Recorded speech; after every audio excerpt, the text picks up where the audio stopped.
नमस्कार, मी डॉक्टर रजनी पत्की. आपण पाहत आहोत श्री विष्णू पुराण. आपण चतुर्थांशामधला 19वा अध्याय पाहत आहोत. शकुंतला पुत्र भरतला 3 पत्नी होत्या. त्यांच्यापासून त्याला 9 मुलं झाली. भरताने असं म्हटलं की हे माझ्या अनुरूप नाही. तर त्यांच्या आईला वाटलं की राजा बहुतेक आमचा त्याग करेल आणि त्यांनी आपल्या मुलांनाच मारलं. अशा प्रकारे पुत्रजन्मापासून विफल झाल्यावर भरताने पुत्रभावा या इच्छेसाठी मरुत्सोम नावाचा यज्ञ केला. त्या यज्ञाच्या शेवटी मरुद्गणांनी त्यांना भरद्वाज नावाचा एक बालक पुत्ररूपाने दिला. तो उतथ्य पत्नी ममताच्या गर्भातून स्थित असलेल्या दीर्घतमा मुनीच्या पादप्रहराने स्खलित झालेल्या बृहस्पतीच्या वीर्यापासून उत्पन्न झालेला होता. त्याच्या नामकरणाबाबत सुद्धा एक श्लोक प्रसिद्ध आहे. तर त्याचा अर्थ असा आहे की पुत्रोत्पत्तीच्या नंतर बृहस्पतीने ममताला म्हटलं की हे मूढे, हा पुत्र द्वाज म्हणजे आमच्या दोघांपासून उत्पन्न झालेला आहे, तू याचं भरण कर. तेव्हा ममताने सुद्धा सांगितलं की हे बृहस्पते, हा पुत्र द्वाज म्हणजे आपल्या दोघांपासून उत्पन्न झालेला आहे, तेव्हा तुम्ही याचं भरण करावं. अशा प्रकारे परस्पर विवाद करत त्याचे आईवडील त्यांचे निघून गेले, म्हणून त्यांचं नाव पडलं भरद्वाज. पुत्रजन्म विफल झाल्यानंतर मरुद्गणाने राजा भरताला तो भरद्वाज दिला, म्हणून त्याचं नाव पडलं वितथ. वितथाचा पुत्र मन्यूला बृहत्क्षत्र, महावीर्य, नर आणि गर्ग अशी काही मुलं झाली. नराचा पुत्र संकृती आणि संकृतीला गुरुप्रीती आणि रंतिदेव नावाची 2 मुलं झाली. गर्गपासून शिनीचा जन्म झाला, ज्याच्यापासून गार्गी आणि सैन्य नावाचे 2 विख्यात क्षत्रोपेत ब्राह्मण जन्माला आले. महावीर्याचा पुत्र दरुक्षय होता. त्याचे त्रय्यारुणी, पुष्करिण्य आणि कपी नावाची 3 मुलं होती. हे 3 मुलं नंतर ब्राह्मण झाली. बृहत्क्षत्राचा पुत्र सुहोत्राचा पुत्र हस्ती होता, ज्याने हस्तिनापूर नावाचं नगर बसवलं होतं. हस्तीला 3 मुलं होती, अजमीढ, द्विजमीढ आणि पुरुमीढ. अजमीढला कण्व आणि कण्वला मेधातिथी नावाची मुलगा झाला, ज्यांनी काण्वायन ब्राह्मण उत्पन्न झाले. अजमीढचा दुसरा पुत्र बृहदिषू होता. बृहदिषूला बृहद्धनू, बृहद्धनूला बृहत्कर्मा, बृहत्कर्मापासून जयद्रथ, जयद्रथापासून विश्वजित आणि विश्वजितापासून सेनजिताचा जन्म झाला. सेनजिताला रुचिराश्व, काश्य, दृढहनू आणि वत्सहनू नावाची 4 मुलं झाली. रुचिराश्वला पृथुसेनाला पार आणि पारपासून नील या मुलाचा जन्म झाला.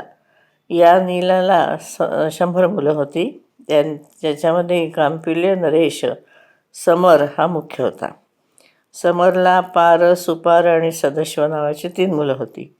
सुपारला पृथुपासून सुकृती आणि सुकृतीला विभ्राज आणि विभ्राजाला अणुह नावाचा मुलगा झाला, ज्याने शुककन्या कीर्तीबरोबर विवाह केला होता. अणुहपासून ब्रह्मदत्ताचा जन्म झाला. ब्रह्मदत्ताचा विश्वक्सेन, विश्वक्सेनाचा उदकसेन आणि उदकसेनाचा बल्लाभ नावाचा मुलगा झाला होता. द्विजमीढचा पुत्र यविनर होता. त्याचा मुलगा धृतिमान, धृतिमानचा सत्यधृती, सत्यधृतीचा दृढनेमी, दृढनेमीचा सुपार्श्व, सुपार्श्वचा सुमती, सुमतीचा सन्नतिमान आणि सन्नतिमानाचा पुत्र कृत नावाचा होता, ज्याने हिरण्यनाभापासून योगविद्येची शिक्षण घेतलं होतं आणि ज्याने प्राच्य सामगश्रुतींच्या 24 संहिता रचल्या होत्या. कृताचा पुत्र उग्रायुध होता, ज्याने अनेक नीपवंशीय क्षत्रियांचा नाश केला. उग्रायुधाला क्षेम्य, क्षेम्याला सुधीर, सुधीरचा रिपुंजय आणि रिपुंजयाचा मुलगा बहुरथ नावाचा होता. हे सगळे पूर्ववंशीय राजगण झाले. अजमेढाची नलिनी नावाची पत्नी होती. तिला नील नावाचा पुत्र झाला. नीलला शांती, शांतीला सुशांती, सुशांतीला पुरंजय, पुरंजयाला वृक्ष आणि वृक्षाला हरिवश्व नावाचा मुलगा झाला. हरवश्वापासून मुद्गल, सृंजय, बृहदीशू, यवी, नर आणि कांपिल्य नावाची 5 मुलं होती. वडिलांनी म्हटलं की हे माझे मुलं माझे आश्रित अशा 5 देशांचं रक्षण करणारे होतील. ते समर्थ आहेत म्हणून त्यांना पांचाल असं म्हणायला लागले. मुद्गलाला मौद्गल्य नावाचा क्षत्रपेत असे ब्राह्मण झाले. मुद्गलापासून बृहदश्वाला दिवोदास नावाचा मुलगा आणि अहिल्या नावाची एक कन्या झाली. अहिल्यापासून महर्षी गौतमांच्या द्वारा शतानंदाचा जन्म झाला. शतानंदापासून धनुर्वेदाचा जाणता पारदर्शी असा सत्यधृती नावाचा मुलगा झाला. एकदा अप्सरांमध्ये श्रेष्ठ उर्वशीला पाहून सत्यधृतीचं वीर्य स्खलित झालं आणि त्याचे शरस्तंभ त्याच्यावरती ते पडलं. त्याच्यामध्ये 2 भाग झाले आणि 2 भाग झाल्यामुळे एक मुलगा आणि एक मुलगी अशी झाली. 2 मुलं उत्पन्न झाली. त्यांनी ते दोघं मृगयासाठी गेले असता राजा शांतनू त्या ठिकाणी आले आपोआप योगायोगाने. त्यामुळे त्यानंतर त्या मुलाचं नाव कृप झालं आणि त्यांची कन्या अश्वत्थामाची माता आणि द्रोणाचार्यांची पत्नी कृपी नावाची झाली. दिवोदासचा पुत्र मित्रायू होता. मित्रायूचा पुत्र च्यवन नावाचा राजा होता. च्यवनाचा सुदासचा सौदासचा मुलगा सहदेव, सहदेवाचा सोमक आणि सोमकाची 100 मुलं होती, ज्याच्यामध्ये जंतू नावाचा मुलगा सगळ्यात मोठा होता आणि पृष्यत हा सगळ्यात छोटा होता. पृष्यतचा पुत्र द्रुपदाला दृष्टद्युम्न नावाचा मुलगा होता आणि दृष्टद्युम्नचा मुलगा दृष्टकेतू होता. अजमीढला वृक्ष नावाचा एक मुलगा आणखीन एक होता. त्याचा पुत्र संवरण झाला. संवरणाचा पुत्र कुरु, ज्याने धर्मक्षेत्र कुरुक्षेत्राची स्थापना केली. कुरुचा मुलगा सुधनु, जन्हू आणि परीक्षित होते. सुधनूचा मुलगा सुहोत्राचा च्यवनाचा कृतक आणि कृतकाचा पुत्र उपरिचर वसू होता. वसूला बृहद्रथ, प्रत्यग्र, कुशांबू, कुचेल आणि मात्स्य अशी 7 मुलं होती. त्याच्यामध्ये बृहद्रथाचा कुशाग्रापासून वृषभाचा मुलगा पुष्पवानाचा सत्यहिताचा मुलगा सुधन्वा आणि सुधन्वाचा मुलगा जतू यांचा जन्म झाला. बृहद्रथाने 2 खंडामध्ये विभक्त असलेल्या एक पुत्र झाला, जो जराने तो जोडला आणि त्यामुळे त्याला जरासंध असं म्हणायला लागले. त्याच्यापासून सहदेवाचा जन्म झाला. सहदेवापासून सोमपासून श्रुतिश्रवा नावाचा मुलगा झाला.